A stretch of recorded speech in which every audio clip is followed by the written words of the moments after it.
Alright, so the first thing that I do when I get my paper is I split it into 3 main sections.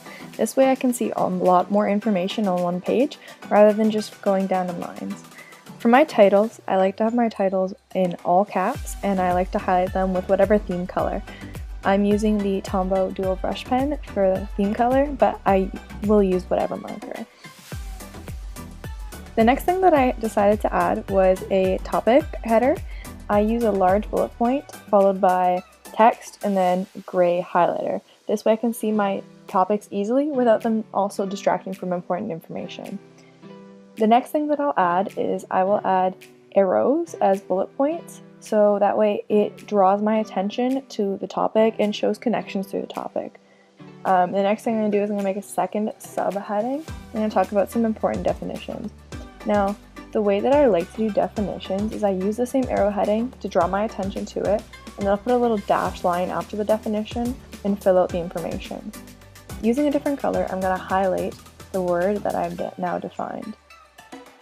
So the next thing I'm going to talk about is bullet points, and I study science, so I use bullet points all the time to explain concepts, and I do like this method just because it really draws my eye towards the concepts and important concepts, and I'll only use this method for concepts that I need to memorize and steps that I need to memorize anyways.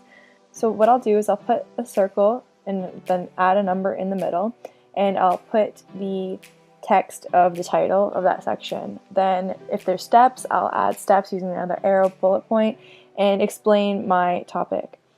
Finally, what I'll do is I'll actually color in the bullet points. So I'll take my marker, usually my gray marker, and I'll color in the bullet points so it shows up more and it also looks really cute.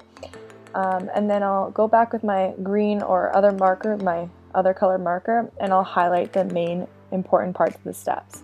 And then if there's any other definitions within there, I'll also highlight them and I'll mix up the colors a little bit. But that way it draws my eye to all of the important things. So I hope you guys enjoyed this How I Make My Notes video. I know it's not necessarily that long, but this is really how I study.